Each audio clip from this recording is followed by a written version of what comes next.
Hello friends, how are you? Welcome to our YouTube channel Maths Easy Learn. Today's our topic is a symmetric relation, anti-symmetric relation and asymmetric relation. Symmetric relation क्या होता है हमारे पास? Let or be a relation in set A, then or is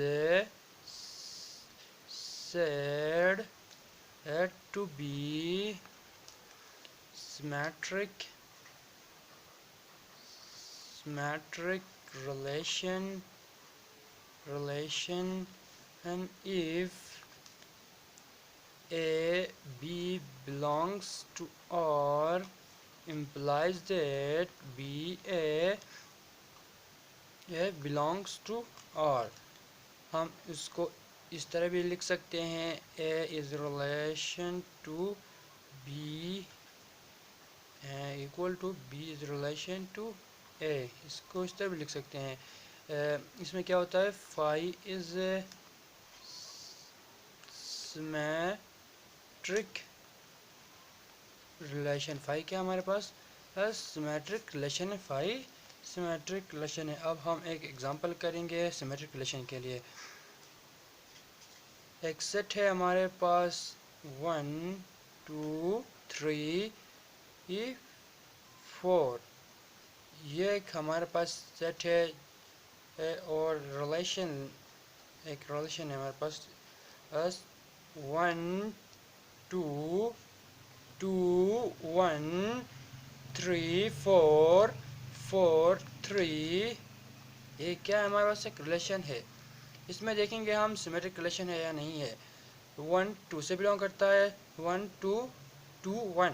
ये क्या है? हमारे पास symmetric relation है. ऊपर हमने पढ़ा A B belongs to R and B A belongs to are.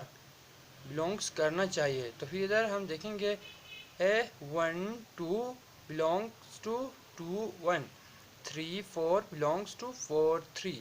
ये सिमेट्रिक रिलेशन है. और इसी तरह हम एक और रिलेशन लेंगे. 1 लेंगे, इसको हम इसको 2 कहेंगे. 1 3 3 1 1 4 4 1. ये एक रिलेशन है.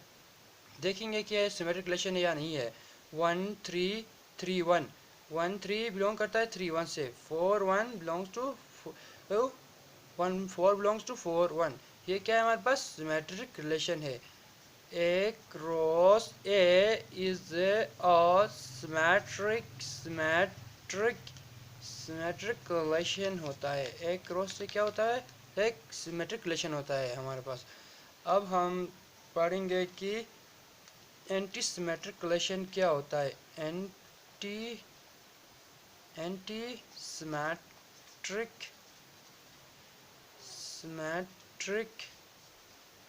रिलेशन क्या होता है? Anti symmetric relation. A relation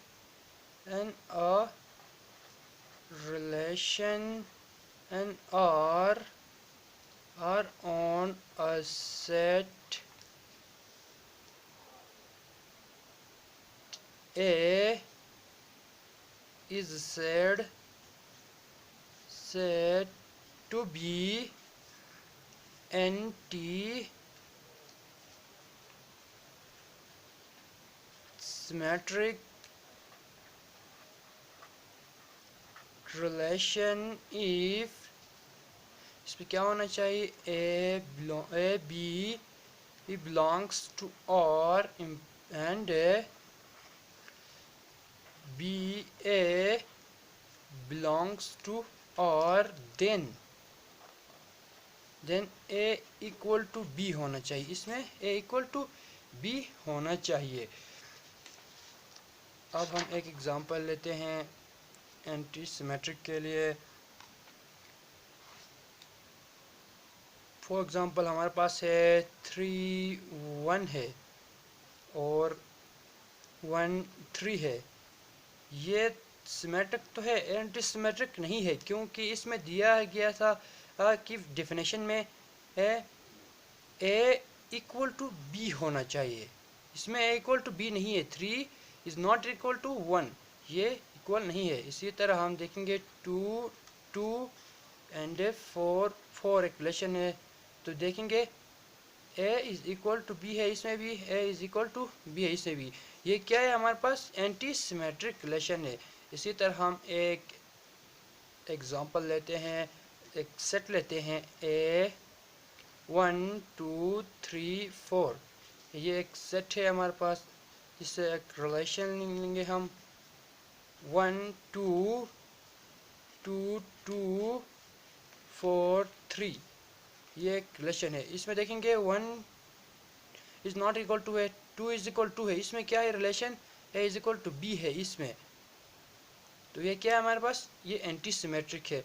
अब हम एक रिलेशन लेते हैं जिसके थ्रू हम देखेंगे सिमेट्रिक और एंटी सिमेट्रिक में डिफरेंस को देखेंगे। 1 1 2 2 3 3 एंड 4 और 4, ये एक रिलेशन है हमारे पास।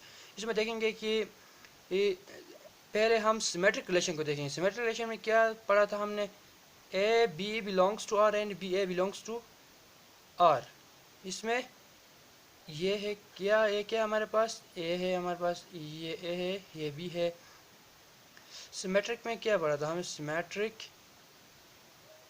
सिमेट्रिक में हमने पढ़ा था कि A B belongs to R implies that B A belongs to R।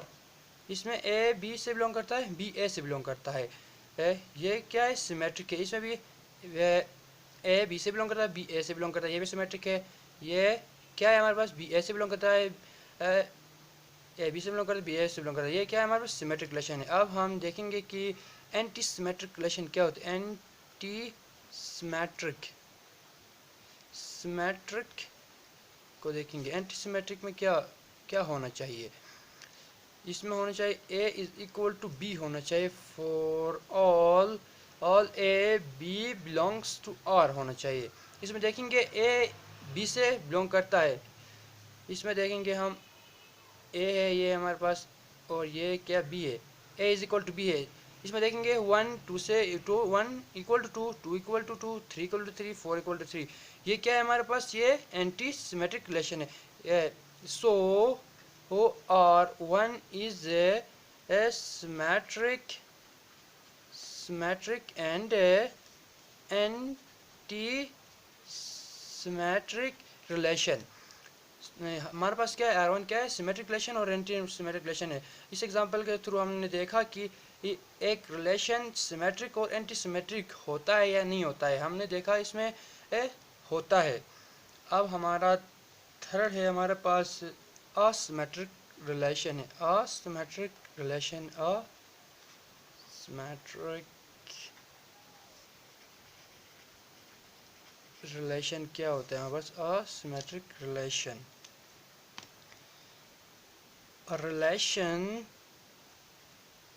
a relation or on a set A is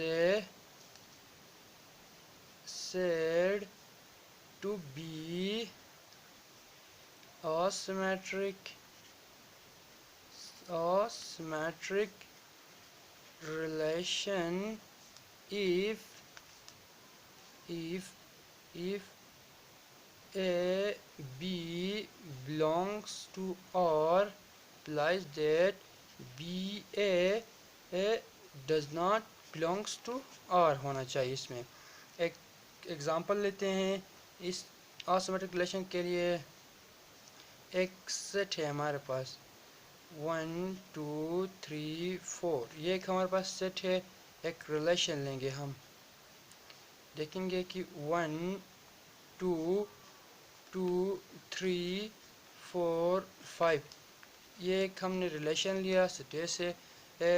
ऊपर हमने देखा कि A B belongs to R implies that B A does not belongs to R होना चाहिए। इसमें क्या है, ए 1 2 से बिलोंग करता है, ए 2 3 4 3, ये क्या है हमारे पास, ये असिमेट्रिक रिलेशन है, क्योंकि इसमें 1 2 डज नॉट बिलोंग्स टू ओ 2 1 हमारे पास नहीं है इसमें, ये क्या है हमारे पास असिमेट्रिक रिलेशन। इसी तरह हम एक और रिलेशन लेंगे, इसको 1 कहेंगे, इसको 2 कहेंगे,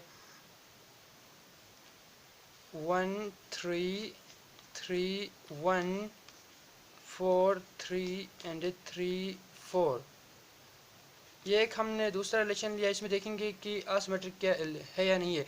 ए B belongs to R and B A does not belongs to R होना चाहिए। इसमें कंडीशन ये है, 1 3 से बिलोंग करता है, 3 1 से बिलोंग करता है, ये हमारे पास क्या हो गया, ये एंटी सिमेट्रिक नहीं होगा। 4 3 से बिलोंग करता है, 3 4 से बिलोंग, ये सिमेट्रिक असिमेट्रिक रिलेशन नहीं है ये। सो R2 is not a symmetric